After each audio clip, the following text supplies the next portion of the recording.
ഇതൊരു get അണ്ടഡ് with me video അല്ല. 200 ഫോളോവേഴ്സിനും 70 സബ്സ്ക്രൈബേഴ്സിനും വേണ്ടിയിട്ട് ഞാൻ ഡെയിലി വീഡിയോസ് പോസ്റ്റ് ചെയ്യുന്ന കണ്ടിട്ട് എൻ്റെ ഒരു ഫ്രണ്ട് എന്നോട് ചോദിച്ചു, നിൻ്റെ കോൺഫിഡൻസിൻ്റെ പകുതിയെങ്കിലും എനിക്ക് കിട്ടുമായിരുന്നെങ്കിലെന്ന്. സൈക്യാട്രിസ്റ്റിനെ കാണിക്കുന്ന വീഡിയോ ഇട്ടപ്പോൾ വേറൊരാൾ എന്നോട് ചോദിച്ചു, നിനക്ക് പേടിയില്ലേ, നാട്ടുകാർ നിനക്ക് ഭ്രാന്താണെന്ന് പറയുമെന്ന്.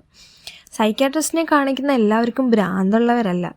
പിന്നെ എനിക്ക് നല്ല കോൺഫിഡൻസ് ഉണ്ടായിരുന്നെങ്കിൽ പകുതിക്ക് വെച്ച് നിർത്തിയ മേക്കപ്പ് റിമൂവ് ചെയ്യുന്ന ഈ വീഡിയോയ്ക്ക് പകരം നിങ്ങളൊരു ഫുൾ മേക്കപ്പ് ലുക്ക് വിത്ത് BGM ആയിരിക്കും ഇപ്പോൾ കാണാൻ. 2-3 വർഷം മുന്നെയാണ് പാനിക് അറ്റാക്സും ആൻസൈറ്റിയൊക്കെ കാരണം ഞാൻ ഫസ്റ്റ് ഒരു തെറാപ്പിക്ക് പോണത്. സൈക്കോളജിസ്റ്റ് സജസ്റ്റ് ചെയ്തിട്ടാണ് ഞാൻ ഹോസ്പിറ്റലിൽ കാണിച്ചതും മെഡിസിൻ സ്റ്റാർട്ട് ചെയ്തതും. കുറച്ചാൾ മരുന്ന് കഴിച്ചപ്പോൾ സ്നേഹാമരിയ ജോൺ MBBS MDക്ക് തോന്നി ഞാനിപ്പോൾ ഓക്കെയാണ്, മരുന്നൊന്നും വേണ്ടാന്ന്. അങ്ങനെ പൊയ്ക്കൊണ്ടിരിക്കുക പെട്ടെന്ന് കുറേ സ്ട്രെസ്സ്, വർക്ക് പ്രഷർ, ഫിനാൻഷ്യൽ ഇഷ്യൂസൊക്കെ വന്ന് ലൈഫ് ഫുള്ള് കയ്യിൽ നിന്ന് പോയി. സെൽഫ് ഹാർമിങ് വരെ സ്റ്റാർട്ടായപ്പോൾ 15 ദിവസം കഴിഞ്ഞ് വരാൻ പറഞ്ഞ ഡോക്ടറെ അടുത്ത് ഞാൻ 2 വർഷം കഴിഞ്ഞ് നിലവിളിച്ച് ചെന്നു. കുറച്ച് വഴക്കൊക്കെ കിട്ടി. അന്നാണ് എൻ്റെ പ്രശ്നം എന്താണെന്ന് എനിക്ക് ശരിക്കും മനസ്സിലായത്. ബോർഡർ ലൈൻ പേഴ്സണാലിറ്റി ഡിസോർഡർ അഥവാ BPD.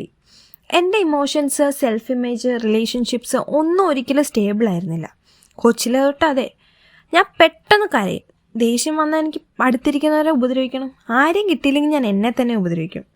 ഇപ്പം ഞാൻ അതിൻ്റെ ട്രീറ്റ്മെൻറ്റിലാണ്. ഇത് കണ്ടിട്ടും എനിക്ക് ഭ്രാന്താണെന്ന് തോന്നിയാൽ ഭ്രാന്തില്ലാത്ത മനുഷ്യന്മാരില്ലെന്നാണല്ലോ.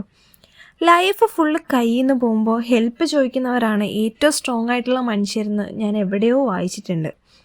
നിങ്ങളെന്നെ ഭ്രാന്തിയെന്ന് വിളിച്ചോ, ഞാൻ എന്നെ സ്ട്രോങ്ങസ്റ്റ് ഗേൾ എന്ന് വിളിച്ചോളാം.